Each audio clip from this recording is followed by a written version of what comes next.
culte de la philosophie moderne. Et vous trouverez aussi en librairie quelques-uns de ces ouvrages qui, heureusement, viennent d'être republiés.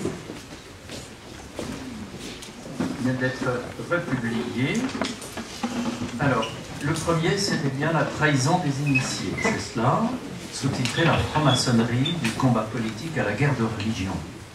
Vous avez compris que c'est un afro-gauchiste et que anti-chrétien, tout ça, que nous aurons la patience d'écouter.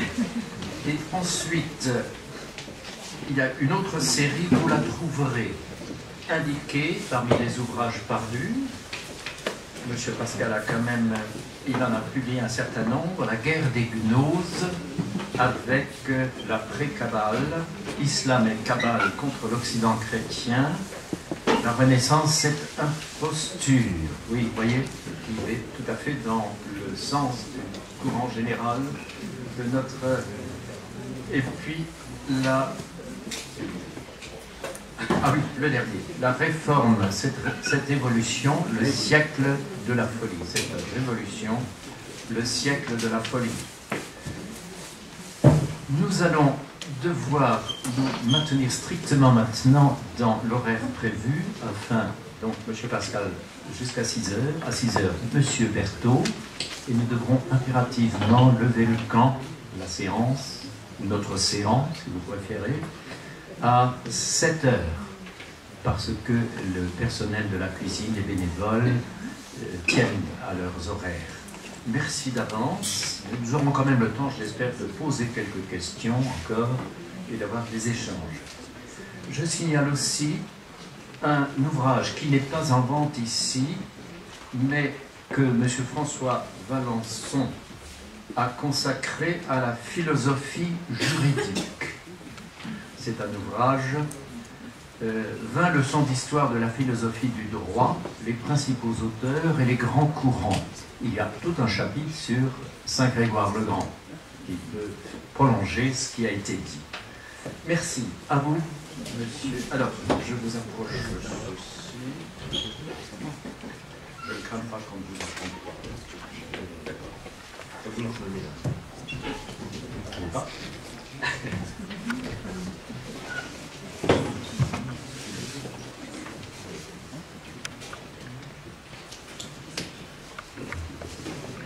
Amis de la Résistance, bonsoir. Je commence par cette formule parce que nous venons d'évoquer Serge de Beketch. Je ne peux pas faire la musique, mais voilà, je dois tout à Serge de Beketch qui m'a fait l'honneur de me prendre au Libre Journal et de m'ouvrir les antennes de Radio Courtoisie il y a 20 ans.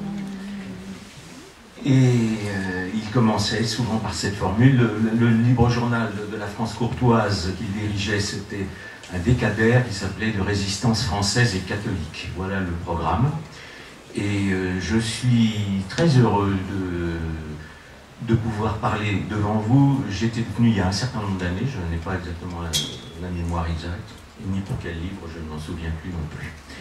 Mes livres ont été épuisés dans les années 2000, ma maison d'édition, L'Ancre, ayant été condamnée pour un livre sur l'islam, pas le mien, mais j'ai ensuite j'ai eu besoin de 10 ans pour retrouver un éditeur. Et c'est un jeune éditeur qui s'appelle Thibaut de Chassey et qui dirige les éditions des Cimes, qui publie également des livres sur la philosophie. Enfin, ce sont des livres de fond. Nous sommes des résistants parce que nous sommes catholiques, mais nous devons aussi résister à la guerre culturelle, au lavage de cerveau qui est entrepris, et qui est entrepris notamment sur les enfants. J'ai écrit un certain nombre d'articles pour montrer que tout concordait, à commencer par l'usage des couleurs, du sucre, et évidemment des lectures, pour détourner les enfants de la foi chrétienne. Nous étions battus avec de Beketch contre Halloween, et ça a porté ses fruits. Alors, contrairement à ce qu'on pense, c'est qu'il faut continuer à se battre, quoi qu'il arrive, parce que ça finit par porter ses fruits. Et nous en avons aussi ici une preuve, et j'en ai une preuve depuis la réédition de mes livres, c'est que je vends désormais des livres à des jeunes, à des nouvelles générations. il y a un renouveau français, on peut l'appeler comme ça, c'est le nom de l'association que préside Thibaut de Chassey. Et je vois que dans la salle, il y a des gens qui sont plus jeunes, les autres étant jeunes uniquement de cœur. Je me suis penché sur l'histoire secrète. Donc tous mes livres sont sur l'histoire secrète. Le premier, c'est sur l'histoire secrète de la politique, donc je ne vais pas en parler, mais c'est sur la franc-maçonnerie, le complot révolutionnaire mené par les francs-maçons pour renverser la monarchie, c'est-à-dire en fait s'attaquer à l'Église. Donc le sous-titre du livre, c'est « Du combat politique à la guerre de religion », car c'est bien de cela qu'il s'agit. Et pour moi, l'histoire secrète est la seule histoire, c'est-à-dire avec un grand H, l'histoire qu'on devrait tous connaître. Et que, évidemment, on va les appeler par leur nom, mais les forces occultes qui dominent le monde contemporain nous empêchent de connaître. Je vais aujourd'hui donner un exemple très simple, c'est que je vais vous parler donc des sources occultes de la philosophie moderne, titre d'un livre à sortir et qui évidemment n'est pas sorti, ça ce sont les aléas des presses, mais quand on est à l'université ou même en philo, on vous apprend que la philosophie moderne commence avec Descartes. C'est tout à fait classique au XVIIe siècle. C'est absolument faux. C'est absolument faux pour plusieurs raisons. C'est d'abord que la philosophie moderne est l'antiscolastique, c'est-à-dire que c'est une rupture à ce que pourrait être une philosophie chrétienne ou à toute forme de théologie. En ce qui est les ruptures à la théologie, elles commencent déjà dans la philosophie dite arabe, c'est-à-dire qu'en fait, dès le XIIe siècle, la rupture à la théologie est enregistrée par un certain nombre de philosophes arabes dont je vais parler tout à l'heure. Ensuite, on dit habituellement qu'elle remonte à la Renaissance, et la Renaissance est très exactement aussi un mouvement antiscolastique. Et j'ai écrit aussi un livre sur la Renaissance pour dire que la Renaissance n'était pas du tout un retour de la philosophie grecque, d'abord parce qu'on avait disputé pendant des siècles de Platon et Aristote, Platon au IIIe siècle, Saint-Augustin, Aristote évidemment Saint Thomas d'Aquin au XIIIe, mais surtout parce que la Renaissance était un mouvement anti-chrétien, non pas la Renaissance artistique, mais j'entends la Renaissance philosophique, qui s'inspirait de la gnose et de la kabbale. Donc voilà deux mots que je vais définir dans 2-3 instants. Et il y a une seconde raison que je vais exposer dans ce livre sur les sources occultes de la philosophie moderne, c'est que, comme vous le savez, la première philosophie exprimée par Descartes est l'idéalisme. Et il faut aussi savoir que c'est de cet idéalisme que découle le matérialisme. Je vais en parler tout à l'heure. Et en fait, il y a un philosophe, il y a un idéaliste avant Descartes, et qui n'est pas un philosophe, mais qui est un théosophe. Un théosophe au début du XVIIe siècle en Allemagne, qui s'appelle Jacob Böhm, qui est connu d'un certain nombre d'érudits et d'initiés, et qui est déjà un idéaliste. Évidemment, je n'invente jamais rien quand j'écris l'histoire secrète. Je citerai simplement, par exemple, 2 hermétistes qui ont écrit dans les cahiers de l'hermétisme que je cite, Antoine Fèvre et Christian, qui écrit « Aborder Böhm, c'est retourner aux origines de la philosophie moderne qui procède de lui à travers le cheminement d'un long processus de pensée sécularisante. » Et un autre historien de la philosophie qui écrit « La philosophie de l'idéalisme allemand peut être considérée comme une renaissance de la pensée de Böhm. » Et Hegel lui-même, dont on parlait tout à l'heure, s'est considéré comme un disciple de Böhm, et il n'est pas le seul. Or, on ne connaît pas Böhm. Pourquoi? Parce que Böhm est un illuminé, donc on ne peut pas dire qu'une partie de la philosophie moderne descend d'une illumination, parce que l'illumination est irrationnelle. Or, on veut vous faire croire que la philosophie moderne est rationnelle, et ça n'est pas du tout le cas. Ça n'est pas le cas pour plusieurs raisons. C'est-à-dire que la philosophie moderne, alors je n'ai rien contre la philosophie ancienne, j'en ai dit un mot tout à l'heure, de Platon et d'Aristote, et je ne vais pas reparler ici des scolastiques, mais les scolastiques ont repris la philosophie ancienne pour la christianiser. Dieu sait que la tâche était difficile, en ce qui concerne Platon, mais aussi en ce qui concerne Aristote, contrairement à ce qu'on peut croire. Ce n'est pas le sujet présent. Ce que je veux dire, c'est que la philosophie moderne n'est pas un progrès de la raison. C'est au contraire un retour en arrière. C'est un retour en arrière, notamment parce qu'elle a un héritage avec la Renaissance. Et la Renaissance elle-même est une imposture, comme j'ai appelé ce livre, parce qu'elle n'est pas du tout non plus l'expression d'une pensée plus rationnelle, elle est un retour à des doctrines très anciennes. Ces doctrines sont celles de la gnose et de la kabbale. Alors, la gnose, donc après avoir écrit mon livre sur la franc-maçonnerie, j'ai entrepris d'écrire la guerre des gnoses en 4 volumes. Donc on parlait tout à l'heure de la Somme, la guerre des gnoses, c'est un résumé en 2000 pages de ce qui aurait pu en faire 5000. Et c'est évidemment pas au niveau de la Somme de saint Thomas d'Aquin, bien entendu. Mais la gnose, c'est une connaissance réservée à des initiés. C'est la même chose qu'un ésotérisme. Il y a déjà une différence très importante avec le christianisme. Je vais employer un mot qui n'est pas d'origine chrétienne, mais qui est le mot ésotérisme et exotérisme. Le Christ révèle la vérité. À partir de ce moment-là, la connaissance n'est plus réservée à des initiés, elle est offerte à tous. Ce que les grands initiés appellent un exotérisme. C'est donc la première différence entre le christianisme et la gnose. La deuxième chose, c'est que la gnose, alors il y a eu au départ ce que l'on a appelé, alors là j'espère que personne ne va bondir, ça m'a valu quelques ennuis dans d'autres lieux, une gnose chrétienne. Alors la gnose peut-elle être chrétienne ou pas chrétienne. Il y a au départ, saint Paul s'oppose à un hérétique et parle de gnose. Saint Irénée lui-même parle de la gnose et il emploie le terme de pseudognose. Dans son titre contre les hérésies, c'est contre pseudonymos gnosis. En fait, il y a eu une gnose chrétienne, mais on ne peut pas employer cette expression parce que la gnose a été la doctrine de tous les ennemis, les premiers ennemis du christianisme. Donc j'ai proscrit l'utilisation de la gnose chrétienne.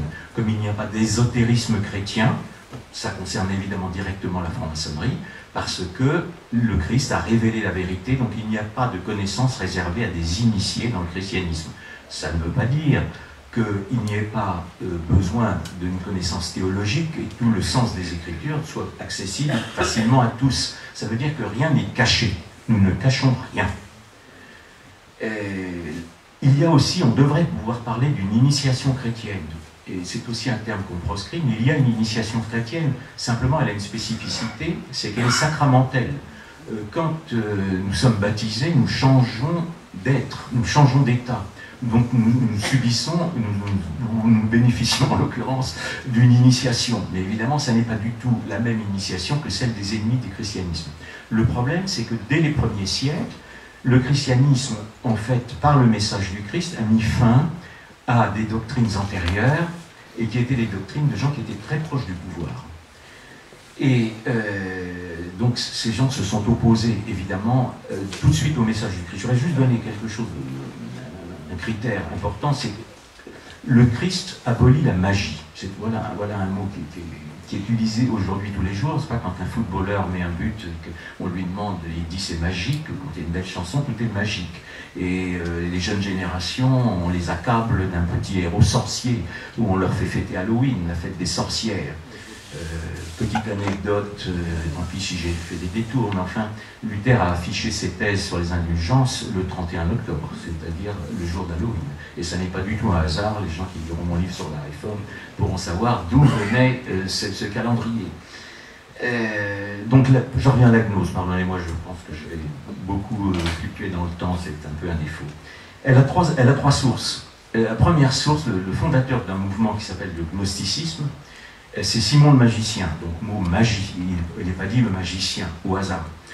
Et il s'unit avec une dénommée Hélène qui représente la raison dans l'ésotérisme juif. C'est Simon qui rencontre Pierre et Jean, Saint Pierre et Saint Jean en Samarie, et qui veut leur acheter le pouvoir de faire des miracles.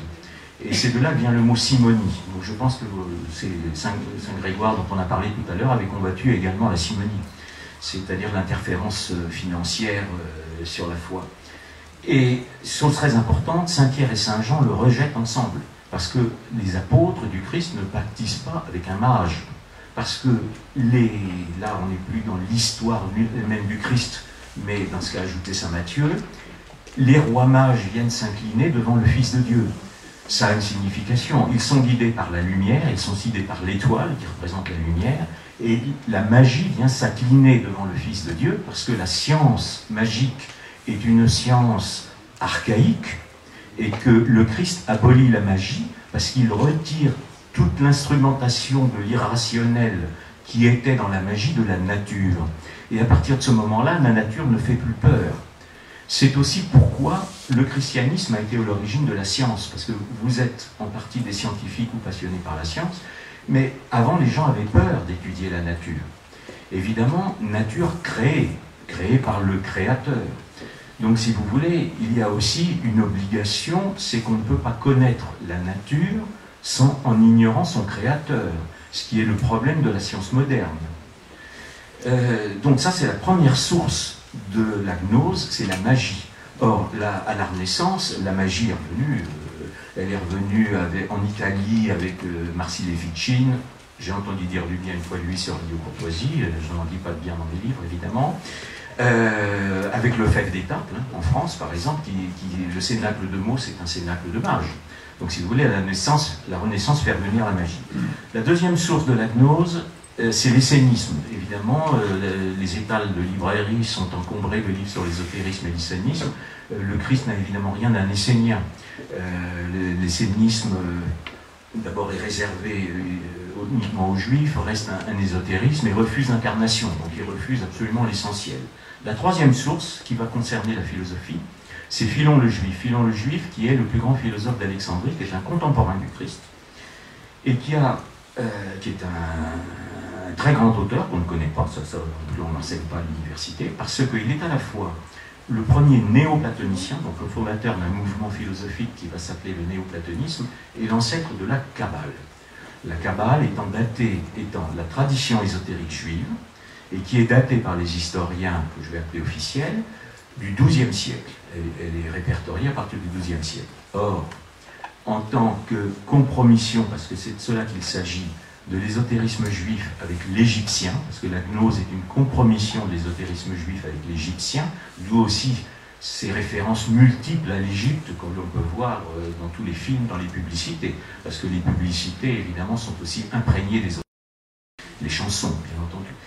Et il est le fondateur, donc il est le fondateur du néoplatonisme, qui est un mouvement qui n'est pas un mouvement nouveau, contrairement à ce qu'on croit, mais qui est une interprétation de Platon et d'Aristote qui n'est pas compatible avec le christianisme, parce qu'elle est justement soumise à l'ésotérisme. C'est extrêmement important parce que ce mouvement néoplatonicien va être transmis, donc il faut le différencier du platonisme. Un chrétien peut être platonicien, preuve s'il en est, saint Augustin a voulu christianiser Aristote, qu'il y soit arrivé, c'est une autre affaire. Et Platon. Platon. Merci de ce point-là, un premier lapsus. Vous couperez s'il y a une rediffusion, c'est affreux. Bien sûr, bien sûr. Je parle de platonisme, évidemment. Et que donc, le néoplatonisme a ensuite un... Donc on peut être platonicien, mais on ne peut pas être néoplatonicien. Pourquoi? Parce que, comme Simon le magicien avait fondé une secte des Illuminés, et j'ai suivi dans mes livres le parcours de cette secte des Illuminés jusqu'aux Illuminés de la Révolution. Il ne faut pas croire non plus que ce soit de l'histoire ancienne. Il y a une filiation de société secrète en société secrète. Elles ont des coupures, mais elles reprennent souvent les mêmes doctrines. De la même façon, vous avez une filiation du néoplatonisme, donc doctrine, c'est le Platon et Aristote, revus et corrigés, à l'aune de l'ésotérisme judéo-égyptien, c'est-à-dire de l'illumination judéo-égyptienne. Il y a une grande différence entre une illumination que pourrait recevoir un chrétien, qui est une illumination par le Saint-Esprit, nous pouvons être illuminés par le Saint-Esprit, ces gens-là, ou les ennemis du christianisme, sont illuminés par le soleil égyptien. Ça n'est pas la même chose. Dieu, on peut comparer, il peut y avoir un symbolisme chrétien, on peut comparer le Christ au soleil, si on veut, mais Dieu est le créateur du soleil. C'est une différence importante. Ce n'est pas le soleil qui nous illumine, comme le croient les initiés égyptiens. Or, en philosophie, ce mouvement néoplatonicien est codifié au IIIe siècle par un immense philosophe qui est Plotin, dont on parle très peu aussi. Donc moi, j'avais commencé des études, bon, j'étais avocat, vous l'avez dit, mais j'étais passionné de philosophie. On ne m'a jamais parlé de Plotin. J'ai entendu parler de Plotin beaucoup plus tard, quand j'étais dans des organisations philosophiques. Or, Plotin a codifié le néoplatonisme et il l'a transmis en Occident, mais surtout en Orient, à toute la philosophie que l'on appelle la philosophie arabe. Alors, encore un mensonge de l'histoire officielle. Alors, c'est évidemment très important parce que cette philosophie arabe va être prise par la Renaissance. La Renaissance a fait revenir la philosophie arabe contre la scolastique chrétienne. Donc, cette philosophie arabe, elle a trois grands auteurs, dits arabes, parce que c'est Avicenne, qui a influencé malheureusement quelques franciscains, j'espère qu'ils ne m'entendent pas dans ces lieux, enfin les hérétiques, pas ceux qui étaient conformes évidemment à l'orthodoxie, et qui en fait est un Perse converti à l'islam. Alors voilà déjà quelqu'un qui n'est pas un arabe, dit pas un Perse qu'il est arabe, converti à l'islam, et déjà pour un philosophe, parce que je m'intéresse aussi à l'histoire financière, un vizir, c'est-à-dire qu'en fait un collabo. C'est quelqu'un qui était un collabo des occupants de son pays. C'était la Perse, c'est pas la nôtre, mais c'est pareil. Ceux que le feu de Beketch appelait des collats al-labo. C'était une formule que j'aimais beaucoup aussi. Et il y en a beaucoup par les temps qui courent dans notre pays. Le deuxième philosophe arabe, qui est très important, c'est Averroès. Alors lui, c'est un arabe, donc ça c'est pas mal. Il habite en Espagne occupée. Et c'est lui le premier qui fait revenir une version d'Aristote, qui est une version qui est hérétique, et qui est en tout cas une version antichrétienne, et qui lui permet de rompre avec la théologie en islam, ce qui lui vaut quelques ennuis en islam, mais enfin, lui aussi a des fonctions importantes et il sera réintégré. Mais enfin, il a quelques ennuis et quelques imams. Et le troisième grand philosophe arabe, dit arabe, c'est Maïmonide. Alors, Maïmonide, c'est un rabbin, donc il n'est pas très arabe. Et Maïmonide a une importance aussi fondamentale parce que c'est dans lui que vont puiser des philosophes importants comme Spinoza, ça c'est absolument connu, et par Spinoza, Marx. Il y a toute une filiation.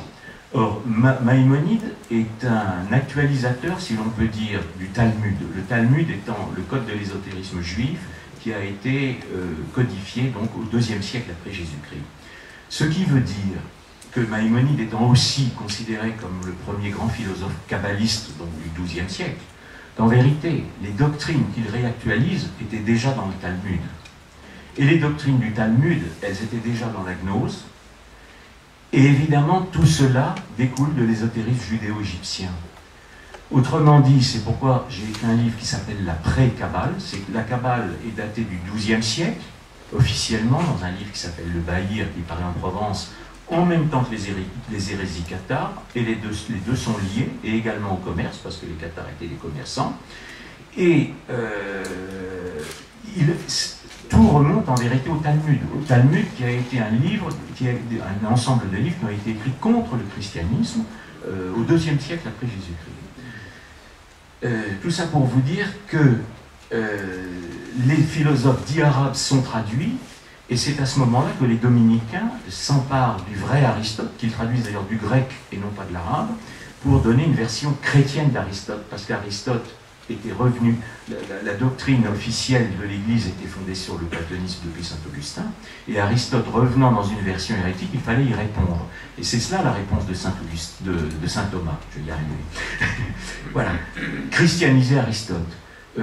C'est facile quand on est sur la méthode, sur les méthodes scientifiques. Si vous voulez, Aristote a donné les fondements d'une méthode qu'un chrétien peut tout à fait adapter. Mais il y a des doctrines d'Aristote qui sont beaucoup plus difficiles à christianiser, notamment la croyance en l'éternité de la matière. Vu que l'Antiquité croyait que la matière était éternelle, voilà. Donc ça c'est très difficile à christianiser. Mais toujours est-il que la philosophie arabe, malheureusement, influence un certain nombre de monastères dans lesquels il va y avoir des hérétiques, et la poésie aussi arabe influence Dante. Dante prend toute la structure de sa divine comédie dans la poésie musulmane. Et Dante est le premier humanisme. Donc nous arrivons à l'humanisme de la Renaissance, qui est un mouvement anti-scolastique, qui est du contraire donc, de la philosophie chrétienne telle qu'elle avait été exprimée par les grands scolastiques du XIIIe, et qui commet ce que j'appelle le péché originel du Talmud, c'est-à-dire de donner à l'homme le pouvoir de contredire Dieu. Après la révélation par le Fils, il y a eu un mouvement anti-chrétien qui a malheureusement poussé un certain nombre de rabbins à nier jusqu'à la parole de Dieu parce que les prophètes juifs avaient annoncé le Christ. Donc le Talmud a été écrit dans cette optique. Je voudrais tout de suite dire que je ne vais pas faire d'antisémitisme, les condamnations me pleuveraient, qu'il y a en fait deux formes de judaïsme, il faut bien s'entendre. Le christianisme est l'accomplissement de la loi juive, c'est ce que dit le Christ. Donc ça c'est la religion juive. Mais il y a un ésotérisme juif, c'est-à-dire une connaissance secrète réservée à des initiés. Et celle-là, elle est hérétique. Et elle est hérétique depuis longtemps, probablement même avant le Christ. Mais en tout cas, elle est antichrétienne. Et les humanistes vont reproduire ce péché originel qui est de dire l'homme est Dieu. L'homme prend la place de Dieu.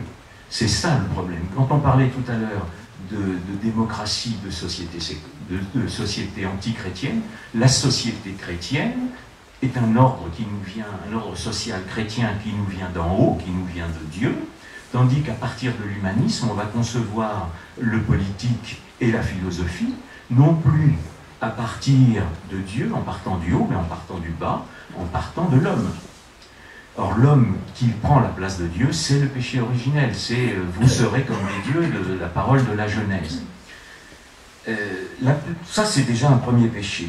Le deuxième péché, qui est le grand reproche que je fais à la Renaissance, c'est d'avoir repris la métaphysique de l'Antiquité, qu'elle connaissait à travers la philosophie arabe, et qui pouvait se concevoir dans l'Antiquité, et qui ne peut plus se concevoir après la Révélation. Je vais en dire deux mots. Il y a deux conceptions ontologiques. Ontologique, c'est la science de l'être, possible.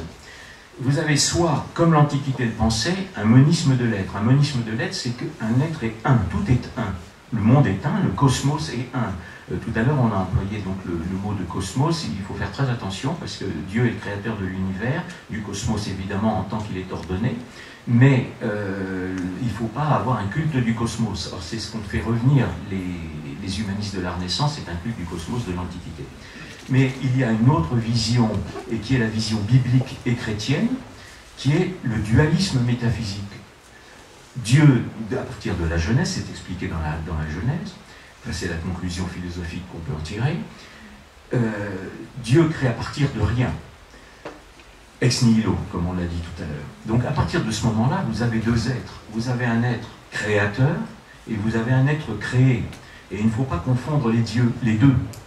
C'est-à-dire qu'à partir du moment où la science de la Renaissance va s'enfermer, comme sa philosophie, dans un monisme de l'être, elle va rompre avec une doctrine de théologie qui s'appelle la doctrine de l'analogie de l'être.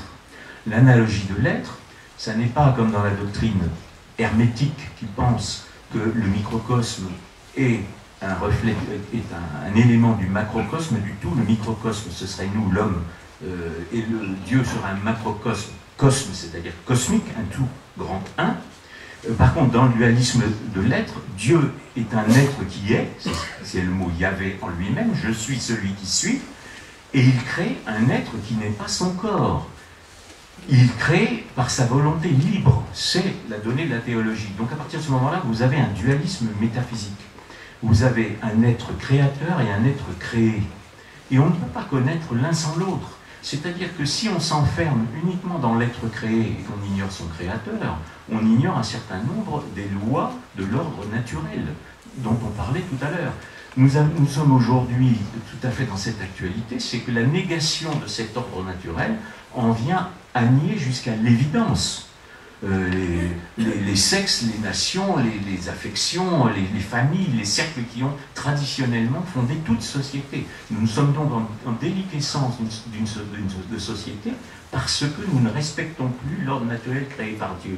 Et la science d'aujourd'hui est devenue folle, puisqu'elle veut, en fait, elle part dans une quête interplanétaire qui est évidemment passionnante, mais qui vise à quoi? Qui vise à dire, à chercher, à employer des milliards pour chercher si par hasard on ne trouverait pas de la vie ailleurs qui n'aurait pas été créée par Dieu. Voilà le but, voilà. Alors que tant de masses meurent de faim, on ferait mieux de nourrir des humains que d'envoyer des fusées de plus en plus loin en dépensant des milliards. Évidemment, ça fait progresser la technique, on est bien d'accord. La science et la technique sont innocentes, mais tout dépend évidemment à quoi elles servent, à quoi on les fait servir. Or, si la science, comme à partir de la Renaissance ça se passe, n'est plus au service de Dieu, elle passe au service de l'adversaire, elle passe à celui qui coupe, elle passe au sectateur. Et aujourd'hui, nous vivons cette chose ahurissante, cette absurdité moderne, qui est que les plus conservateurs, les plus réactionnaires sont les écologistes, qui seraient en fait les défenseurs d'une nature dont ils nient le créateur. Donc ce sont des extrêmes progressistes qui sont aujourd'hui des réactionnaires. C'est absolument merveilleux comme absurdité. Heureusement, ils ne sont pas élus. Enfin, ils ont beaucoup d'influence, puisque malheureusement, la plupart des médias sont gauchistes, et le gauchisme est une idéologie absolument catastrophique. Donc, la philosophie moderne puisant dans cette renaissance, elle ne peut être quelque chose de nouveau. Descartes est un héritier de l'humanisme, et il va dresser la philosophie contre le christianisme. Il y a encore des professeurs d'université qui disent que Descartes est chrétien. Non, ça fera l'objet d'un futur livre, qui paraîtra, je pense, dans 6 mois à peu près, qui s'appellera Le siècle des Rose-Croix. Parce que Descartes, en fait, est initié par les Rose-Croix. Il rencontre des Rose-Croix quand il est en Hollande, et il ment quand il rentre à Paris, et il ne veut pas dire qu'il en fait partie, mais il en fait partie. On en a plusieurs preuves. Donc, si vous voulez, toute la philosophie dite moderne de Descartes n'est pas une nouveauté. Elle vient de la Renaissance, qui faisait déjà revenir la gnose et la Kabbale, et elle vient aussi d'une doctrine qu'on connaît peu, qui est la théosophie. La théosophie, littéralement, c'est la sagesse de Dieu. En fait, c'est plutôt la folie des hommes. Et le plus grand théosophe du début du XVIIe siècle, c'est Boehme, donc Boehme qui est déjà un idéaliste avant Descartes.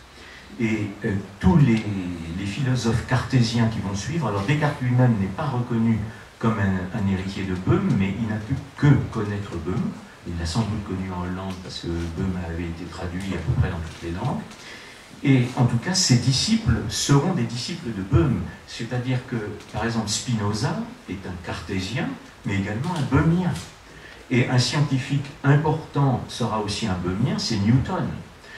Newton, qui, outre ses fonctions de savant, n'est-ce pas, est surtout un alchimiste. Alors, tous ceux qui ont lu le livre de Dominique Dassault, la Libriste de la science, le savent. Donc je n'en reparlerai pas ici. Mais il a aussi d'autres fonctions. Il a été un financier, lui aussi a participé à la finance, et il a été président de la Royal Society.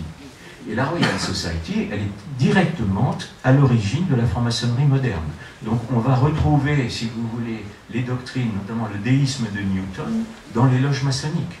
Et les loges maçonniques vont petit à petit créer des sociétés de pensée qui vont comploter, parce qu'il n'y a pas d'autre mot, pour arriver jusqu'à la révolution. Révolution qu'on doit qualifier de révolution moderne, c'est-à-dire de renversement de la société traditionnelle chrétienne. Il y avait un modèle de société à partir de la révolution dite française, puisqu'elle a été faite par des mercenaires, en grande partie, et à partir de ce moment-là, la société devient anti-chrétienne. À ce moment-là, la philosophie devient l'ennemi du christianisme. Alors il ne faut pas s'étonner de ce que nous vivons aujourd'hui, nous vivons simplement l'aboutissement de la révolution. Le mondialisme est un cosmopolitisme. Qu'est-ce que ça veut dire? Un culte du cosmos. Donc nous revenons à la cosmologie, non plus, si vous voulez, à une genèse, mais à une cosmologie. Alors une cosmologie, c'est un temps qui se déroule en cycle et non plus linéaire. Je ne voudrais pas rentrer trop dans les détails philosophiques, mais c'est très important parce que pour nous, puisque le monde a été créé, il a été créé, comme le disait tout à l'heure Tasso, dans le temps. Le temps se déroule. Donc il peut y avoir une fin du temps, il peut y avoir une apocalypse, évidemment. Alors que par exemple dans l'islam reprend des théories hérétiques telles la métempsychose, qui sont impossibles dans la Bible, qui ont également été reprises dans la Kabbale et Das. Et si vous voulez, le temps se déroule cycliquement, comme dans l'Antiquité. On est en train de revenir à un culte du cosmos. Et ce en quoi j'attire l'attention d'une façon générale dans les émissions ou quand j'ai la parole, c'est sur le fait que les religions cosmiques comportaient des sacrifices humains. Bon, il y a un grand auteur qui est mort il n'y a pas longtemps et dont le siège est vacant à l'Académie et qui a été nommé très tardivement à l'Académie française parce qu'on ne peut pas faire autrement et dont le siège va être pourvu en principe le 17 novembre. Vous ne faites pas d'illusions, c'était le siège de Bossuet, c'est-à-dire que ça devrait être un siège qui soit donné à un catholique et à un monarchiste, j'en doute, vu les dernières entrées à l'Académie française. Mais cet homme, c'est René Girard. Bon, René Girard, que je vous conseille aussi de lire, qui a analysé tout le mécanisme du sacrificiel et qui a décrit, si vous voulez, le monde moderne comme vivant une crise sacrificielle. Ce que moi, en philosophie, j'appelle l'échec moderne. La philosophie moderne a voulu faire table rase du passé chrétien, et nous en sommes aujourd'hui en 2 siècles de modernisme, puisque la philosophie moderne a remplacé la religion chrétienne, ou en Occident, à la Révolution. Nous en sommes quand même à 200 millions de morts. Et c'est pas fini. Donc si vous voulez, c'est effrayant. C'est un amoncellement de cadavres dont on ne parle jamais. Il faut d'ailleurs savoir que le plus grand génocide de tous les temps, c'est le génocide des chrétiens. Il commence dès Jérusalem. Les premiers chrétiens sont martyrisés à Jérusalem. J'ai fait une émission il n'y a pas longtemps là-dessus. Ensuite à Rome, ensuite à Alexandrie, ensuite par l'islam. Bon, l'islam a tué énormément de chrétiens, et pas uniquement, un certain nombre de païens aussi, et l'islam a ravagé l'Orient. Il n'y a aucun apport arabe en aucun sens, c'était ni en philosophie, ni d'ailleurs ailleurs, parce que l'islam n'était qu'un vecteur. Il a été un vecteur de l'ésotérisme, mais aussi un vecteur des sciences, mais il n'a rien inventé. Il n'y a pas de culture arabe, contrairement à ce qu'on vous dit. Donc, si vous voulez, la théosophie est avant Descartes. Or, dans cette théosophie, notamment de Jacob Böhm, vous trouvez des notions qu'on va retrouver beaucoup plus tard. C'est-à-dire que, alors je ne vais pas rentrer dans les détails, je le ferai dans le prochain livre, mais par exemple, il décrit le passage d'un père des origines à ce qu'il appelle un père céleste. Et en fait, vous y trouvez les prémices de l'évolutionnisme. C'est-à-dire que dans l'esprit des initiés, Dieu se sauverait lui-même à travers la nature. Donc Dieu aurait créé la nature par nécessité, et l'évolution de la nature permettrait à Dieu de se sauver lui-même, parce que le mal serait en lui. Le mal en lui, le Dieu source du mal, on l'a dans la gnose, et on l'a aussi dans l'islam, parce que c'est très extraordinaire, c'est qu'en fait Allah est le créateur du mal, alors que Mahomet n'avait évidemment très peu de connaissances du christianisme. De toute façon il n'a pas écrit le Coran, ce que j'ai dit aussi l'autre jour à la radio, mais en fait même quand on le lit, Dieu est le créateur du mal, donc Dieu est à la source du mal. C'est aussi une notion qu'on retrouve dans la théosophie et dans la philosophie moderne, parce que on a accusé Dieu du mal, c'est pour cela qu'on a renversé l'ordre établi par Dieu. C'est une erreur théologique énorme. Alors vous savez que dans la théologie chrétienne, le mal n'a pas de substance, n'est-ce pas? Saint Augustin l'a très bien défini. Voilà. Donc si vous voulez, Jacob Böhm lui-même est simplement un illuminé, mais beaucoup de gens vont puiser dans Böhm. Vous avez aussi d'autres sources pour Descartes.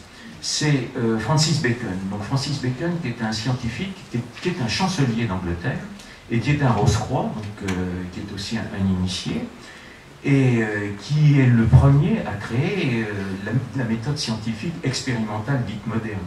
Alors juste un mot, parce que je ne voudrais pas être trop long. Vous avez deux possibilités. Vous avez la déduction ou l'induction.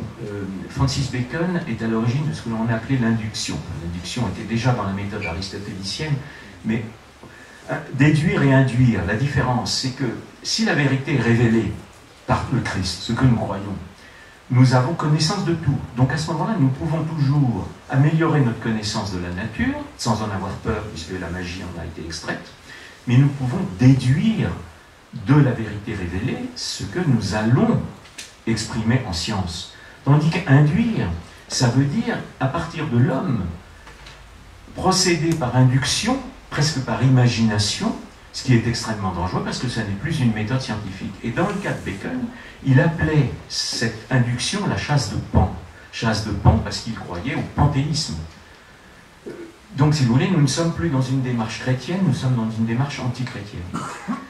On parlait aussi tout à l'heure, donc la méthode de Bacon, comme la science de Galilée, précède Descartes. Vous savez que Descartes écrit en 1637 son discours de la méthode, et qu'il fait des allégeances à la religion catholique, tout en fichant le camp en Hollande, parce qu'il y a eu le procès Galilée, le fameux procès Galilée en 1933, et que Galilée a été condamné. Non, parce qu'il avait dit que la Terre tourne, c'était un faux historique inventé par les encyclopédistes, mais parce qu'il était profondément hérétique. Et pourquoi? Parce que, comme les autres scientifiques de l'époque, il faisait référence à l'ésotérisme du chiffre.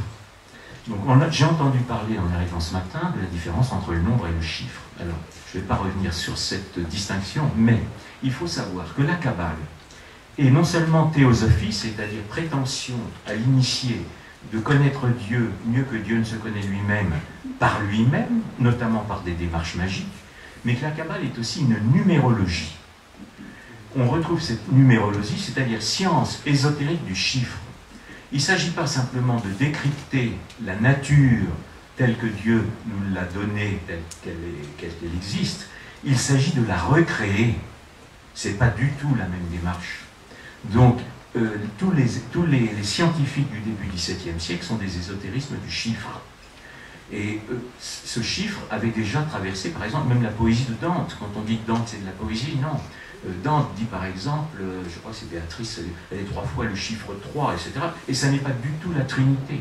Il faut savoir qu'il y a évidemment des significations ésotériques à chaque chiffre. Descartes, lui, fonde son idéalisme sur la fameuse méthode. Cette méthode, c'est la science du chiffre, transcrite par plusieurs hérétiques, donc Giordano Bruno, qui est aussi un faux scientifique, voilà,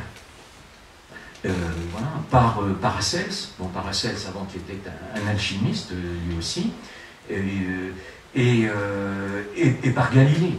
Donc la méthode de Descartes remonte aussi à la Kabbale. Et cet ésotérisme du chiffre va aboutir à Leibniz. Leibniz, c'est simplement aussi l'un des pères de l'œcuménisme moderne. Nous sommes toujours dans la même logique, il ne faut pas croire, tout se tient. Les livres de la Kabbale du XIIIe siècle avaient atteint un dominicain hérétique qui s'appelait Maître Eckhart, dont je parlais tout à l'heure, qui pensait, qui pressait Böhm et tous les théosophes, parce qu'il avait des visions sur le Dieu caché de la Kabbale, qui serait une déité qui n'aurait pas encore d'être et qui précéderait l'être. C'est ce qu'on appelle l'hérésie du non-être. Et, je ne sais plus où j'allais en venir, si. Pardon, j'ai perdu le fil, ça m'arrive de temps en temps. Oui, Maître Eckhart, voilà, pardon, merci beaucoup, Dominique. Maître Eckhart, un certain nombre de sectes, est donc un hérétique qui est toujours lu dans des sectes. Et ses disciples font plusieurs sectes, dont une s'appelle les Frères de la Vie Commune. Et les Frères de la Vie Commune ont 3 élèves. Nicolas de Cuès, qui est le père de l'œcuménisme moderne, Érasme, le père de l'humanisme, et Luther, le père de la réforme. Et on arrive à l'œcuménisme avec un disciple de Descartes qui est Leibniz, mathématicien, grand mathématicien, lui aussi, moins grand que Pascal, mais grand mathématicien, et qui est le père de l'œcuménisme. Et à travers Descartes, vous arrivez aussi donc à Spinoza, qui est un philosophe kabbaliste, et le père du matérialisme, donc de tous les matérialismes modernes. Et à ce moment-là, le mouvement est lancé. Ce que je voudrais démontrer, c'est que on enseigne donc aux étudiants d'aujourd'hui, depuis nombre d'années, une version officielle de la philosophie qui n'est pas la version réelle. La version réelle, c'est la version ésotérique. Il y a 2 lectures à la philosophie moderne, qui est une lecture pour les initiés et une autre pour les profanes ou les professeurs quand ils ne sont pas initiés. Donc c'est cela qui m'intéresse. J'ai écrit l'histoire de la gnose pour pouvoir écrire l'histoire secrète de la philosophie moderne. Donc en fait tous mes ouvrages rentrent dans cette logique. Je voudrais simplement aussi conclure pour dire que la science doit être de nouveau, comme la philosophie, sacrée. C'est-à-dire, elle doit être au service de Dieu. Elle ne doit plus viser à démontrer que Dieu n'existe pas et il n'a pas créé. Elle doit viser, avec nos moyens techniques nouveaux, à comprendre la merveille que Dieu nous a offert. Et ce qu'il faut aussi comprendre, c'est que dans ce cadre, nous ne pouvons pas accréditer les philosophies que l'on dit subjectivistes. Il y a un objet qui a été créé et qui est porté à notre connaissance. Donc la connaissance doit être objective. Le but de la science, c'est d'avoir une méthode qui soit objective et non pas subjective. Elle ne dépend pas de notre sujet. Ce n'est pas nous qui créons le monde, c'est nous qui sommes dans le monde, à des fins eschatologiques, Dieu nous a créé, nous a confié la nature. Nous sommes en train de la détruire. Pourquoi nous, ceux qui nous gouvernent, hélas, pourquoi sont-ils en train de la détruire? Parce qu'ils ignorent les lois de la nature, ils ignorent l'ordre naturel, puisqu'ils croient que la nature est créée par l'homme. Non, la nature est modifiée par l'homme et elle peut être détruite par l'homme. Il faut donc revenir à l'ordre naturel qui nous a été offert par Dieu. Voilà ma conclusion. Je vous remercie de m'avoir écouté.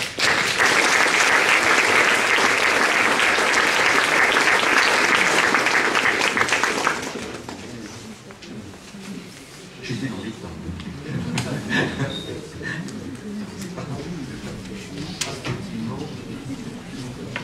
Ce que l'Assemblée vous a exprimé, fût-ce brièvement son adhésion, sa stupeur devant la densité de ce que vous nous avez livré. Nous devrons maintenant être comme le lièvre, le lapin, c'est-à-dire ruminer cela, pas seulement l'absorber en une fois, mais le méditer,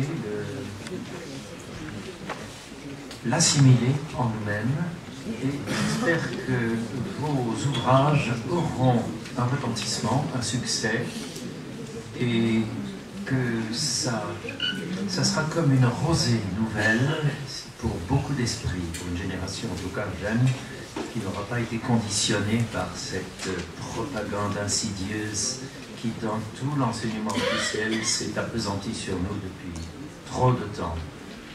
Merci beaucoup, beaucoup pour cette contribution. J'ose rajouter juste quelque chose à ce que vous venez de dire. C'est qu'il y a une chose, les adversaires de Dieu et du Christ ne pourront jamais empêcher que la Providence illumine l'esprit de nouvelles générations.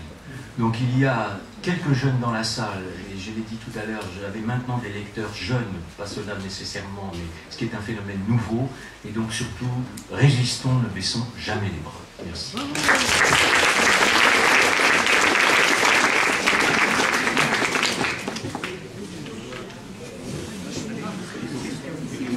Nous avons quelques minutes pour des questions. Elles sont nombreuses. Bernard, Mandeval, ensuite. Est-ce que vous croyez que Teilhard de Chardin n'est pas un continuateur de cette gnose? Tout à fait. Je ne vais pas parler là de Teilhard, c'est certain. Il y a eu des infiltrations dans l'ordre jésuite, infiltrations intellectuelles et peut-être pire, notamment je pense aux mauvaises fréquentations du père Riquet. Alors je ne sais pas jusqu'où elles vont et je ne sais pas jusqu'à quel jésuite elles vont. Sans aucun commentaire. Il pourrait dire jésuite dans les idées. Bonsoir.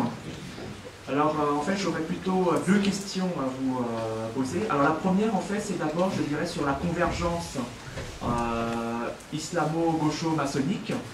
Voilà. Donc en fait quand on sait justement que ils forment un peu, on peut le constater tous les jours, notamment dans les médias, qu'ils forment je dirais, une coalition anticatholique. Et justement je voulais savoir si c'est en fait ce que vous expliquez, tout ce qui est gnosticisme, des choses comme ça, c'est un peu, je dirais, leur point de convergence. En fin de compte, vous avez un peu trouvé, je dirais, justement, de ce qui chapeaute le tout. Oui. Voilà. Ben, si vous voulez, je réponds tout de suite à ça. La doctrine de la franc-maçonnerie et la gnose, toutes les loges, donc c'est ce qui réunit les obédiences quand elles sont différentes, vous savez qu'il y a des organisations, et l'islam est un produit de la gnose. Donc si vous voulez, l'islam est un instrument du mondialisme. J'ai fait aussi quelques articles qui sont d'ailleurs en annexe de mes livres. Ça veut dire aussi que les musulmans eux-mêmes et les immigrés ne sont pas coupables. Ce sont des gens qu'on a fait venir. Ce sont aussi, il ne faut pas oublier que ce sont les nouveaux esclaves du mondialisme. Ce sont des gens qu'on a déracinés, qui malheureusement détruisent notre nation, mais si vous voulez, qui eux-mêmes sont des victimes, en quelque sorte. Mais il y a une connivence. Donc si vous voulez, l'islam est instrumenté pour détruire la société chrétienne. J'en suis absolument persuadé depuis très longtemps. Et le jour où l'islam aura détruit la société chrétienne, l'islam sera rejeté. Il ne faut pas du tout croire que la charia s'imposera. Elle aura simplement permis de nous détruire. Et aussi justement... Sauf si la Providence intervient, évidemment. Et ben justement, vu que ma deuxième question justement va rebondir justement sur votre première réponse là. Oui, pour rebondir justement sur votre réponse, ben justement concernant la majorité de nos prélats jusqu'au Vatican, jusqu'au pape même, quand on entend justement leur discours dont j'ai la très désagréable impression qu'elle est complètement déconnectée de la réalité de ce fait à côté de la plaque, bah, quelque part pour moi je fais partie justement de ces quelques jeunes qui cherchent à prendre la relève, j'ai 25 ans, et donc quelque part pour moi c'est même inquiétant parce que ça me rassure pas concernant justement le monde dans lequel on va vivre dans je sais pas, 10 ou 20 ans. C'est toute la question que je posais tout à l'heure, c'est Rome est-il toujours dans Rome? Et simplement une précision sur ce qu'est l'œcuménisme, il y a le vrai et le faux. Malheureusement, nous vivons le faux.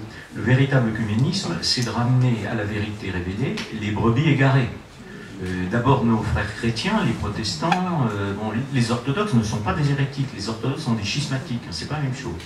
Mais d'abord, ensuite d'essayer, c'est le seul bon côté de l'œcuménisme, c'est qu'un certain nombre de musulmans peuvent découvrir que la religion chrétienne est très supérieure à la leur. Le mauvais côté, c'est que l'œcuménisme tel qu'il est entendu actuellement par l'Église, c'est n'importe quoi. Toutes les autres fausses vérités, ou pas la vérité, sont égales à la vérité, seraient égales à la vérité. Donc je pense que les évêques sont dans l'erreur, je suis désolé de le dire. Le pape lui-même, n'est-ce pas, ne se trompe jamais, il y a une infabilité quand il parle ex cathedra, c'est-à-dire au niveau du dogme. Malheureusement dans l'histoire, les papes ont toujours fait des erreurs politiques et parfois des énormes. Pardon. C'est pas tout à fait la position de l'Église sur l'œcuménisme. Mais pardon, mais c'est-à-dire si vous voulez, le dialogue œcuménique aujourd'hui dépasse très largement l'apport de la vérité aux autres. Mais dans le Concile Vatican II, on définit bien d'une manière circulaire le rapport entre les confessions chrétiennes. Mais donnez-lui une minute possible. Pardon. Bon, c'est pas le sujet présent, mais il est extrêmement important. Mais on ne va pas tenir trop de temps parce qu'il y a un autre conférencier. On est bien, c'est voilà. Juste, voilà. Juste s'il y a une ou deux, dites juste, et s'il y a une question, puis attends. Pardonnez-moi, c'est pas pour contredire, mais c'est pour préciser peut-être. Au Concile Vatican II, il y a un document qui s'appelle Unitatis Redintegratio sur la question de l'œcuménisme et qui précise justement d'une manière circulaire les rapports entre les confessions chrétiennes en mettant bien l'Église catholique au centre et les différentes confessions chrétiennes qui doivent converger, qui doivent revenir au centre. Alors après, il y a aussi une question de présentation. Je suis d'accord avec vous que cet œcuménisme il est peut-être plus ou moins bien vécu dans ce rapport à l'Église catholique comme le lieu de la vérité, mais dans la pensée théologique de l'Église catholique, il est clair que les confessions chrétiennes doivent retourner au centre. Oui, mais enfin, si vous assistez de temps en temps, enfin vous y assistez sûrement, mais aux animations du dimanche matin, à ce moment-là, c'est pas du tout la conception qui est exposée. Voilà. Une minute encore. Une question. Je suis impressionné par la puissance de votre démonstration sur la puissance de Satan, sur les profondeurs de Satan. Et vous ajoutez à juste titre, à moins que Dieu n'intervienne pour nous préserver l'efficacité de cette puissance. Mais je pense qu'il faut aussi savoir interroger notre conscience, notre examen de conscience. Parce que Dieu n'intervient pas sans notre demande. Et je pense que dans ce domaine, et en politique, j'ai beaucoup à dire à ce sujet, nous ne pouvons pas partir du postulat que nous sommes chrétiens, parfaitement chrétiens, ayant une bonne connaissance de la vérité, et que c'est notre faiblesse simplement de pouvoir nous exprimer correctement dans les séances politiques, les séances publiques. Je crois donc qu'il faut vraiment retrouver le chemin de la vie, la vérité, la voie. C'est très impressionnant de voir qu'aujourd'hui, et même dans cette séance depuis ce matin, le terme le royaume de la grâce n'est pas intervenu. Nous ne parlons jamais de la grâce, c'est-à-dire de la puissance divine. Nous n'avons pas rêvé d'une théocratie. Mais selon saint Denis l'Aréopagite, dans son traité des noms divins, il parle de théarchie. Et tout notre problème aujourd'hui, c'est que non pas seulement de nous contenter de la loi naturelle et de la révérer, la chercher, à la faire appliquer, mais nous avons depuis notre création, la création de l'humanité, une connaturalité entre Dieu et l'homme. C'est pour ça que le Christ est incarné, Dieu s'est incarné.